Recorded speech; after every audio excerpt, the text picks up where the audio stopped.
Iran में पूर्व general Qasem Sulemani की कब्र के पास बुधवार को कुछ मिनटों के अंतराल पर 2 धमाके हुए। धमाके के वक्त सुलेमानी की चौथी बरसी पर उनके कब्र के पास भारी संख्या में लोग जुटे थे। इन धमाकों में अब तक 103 लोगों की मौत हुई है और लगभग 170 लोग घायल हैं। इस घटना पर रूसी राष्ट्रपति व्लादिमीर पुतिन ने ईरान के नेतृत्व को शोक संदेश भेजा। पुतिन ने ईरानी राष्ट्रपति इब्राहिम राइसी और सर्वोच्च नेता अयतुल्ला अली खामेनेई को एक संदेश में कहा कि पीड़ितों के परिवारों और दोस्तों के प्रति सहानुभूति और समर्थन व्यक्त करें और सभी घायलों के शीघ्र स्वस्थ होने की कामना करें। पुतिन ने कड़े लहजे में यह भी कहा, हम आतंकवाद के सभी रूपों और अभिव्यक्तियों की कड़ी निंदा करते हैं और इस बुराई के खिलाफ समझौते न करने वाली लड़ाई के लिए अपनी प्रतिबद्धता की पुष्टि करते हैं।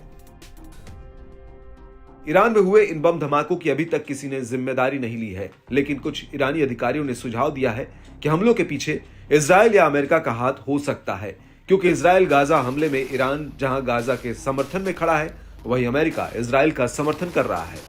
एक इशारा इधर भी किया जा रहा है कि ये धमाके ऐसे समय में हुए हैं जब इजरायल के ड्रोन हमले में ईरान के सहयोगी और हमास के नंबर 2 के कमांडर सालेह अल अरूरी की मौत हो गई है।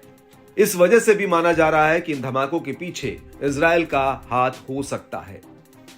इधर अमेरिका ने भी हमले को लेकर सफाई दी है। अमेरिकी विदेश विभाग के प्रवक्ता मैथ्यू मिलर ने बुधवार को जोर देकर कहा कि अमेरिका इसमें किसी भी तरह से शामिल नहीं था। उन्होंने ये भी कहा कि अमेरिका के पास ये मानने का कोई भी कारण नहीं है कि विस्फोटों में इजरायल शामिल था।